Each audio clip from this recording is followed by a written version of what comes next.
விளக்கே மாந்தளிரே உண்மையிலா மதுரசமே ரகசியமே என்னிடமோ கொலுவிருக்கு நான் இருக்கு கோபுரவாசல் ஏன் மறைத்தா பொறுத்திருங்கள்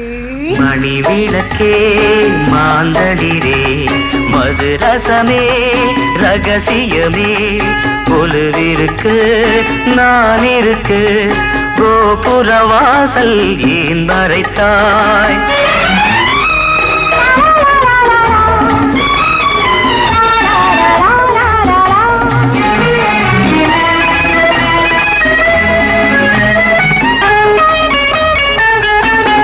மன்மதனை அழைத்து வந்தேன் மந்திரமணியால் பூஜை செய்தேன்